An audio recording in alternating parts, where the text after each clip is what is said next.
privileges. Instead, he lived a selfless, obedient life, and then died a selfless, obedient death. And the worst kind of death at that, a crucifixion. Now, I love this passage. It is so beautiful because it talks about what Paul expects from his church. It says, okay, I want these things, this is what I want for you. But it also gives this beautiful picture, this artistic picture of what Jesus really did. Because sometimes we forget that. Sometimes we forget that Jesus was this guy who was God on earth, and he took the status of a slave, and it's beautiful. But before we dive into that, let's bow our heads and pray. Dear God, I thank you for this day. I'm so grateful that as a church, you have given me the opportunity to share your word. And God, I pray that however you want to speak to us tonight, you can speak to us tonight in that way. Amen.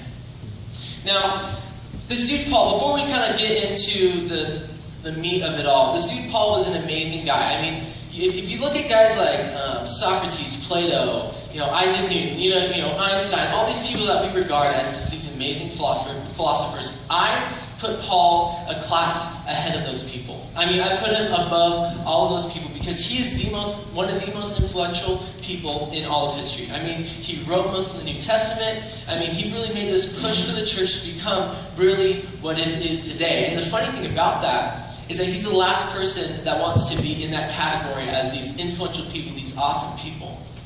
And I look at Paul the same way I look at this guy named Walter White from the show Breaking Bad. For those of you who haven't heard of Breaking Bad, go outside for like a whole day, talk to your friends, converse with people, and then go home and just binge watch the show on Netflix because it is an amazing show. If you're under 18 or something like that, like ask your parents because there is like violence in it and stuff. But basically, for those of us who don't know, the premise of the show is this guy Walter.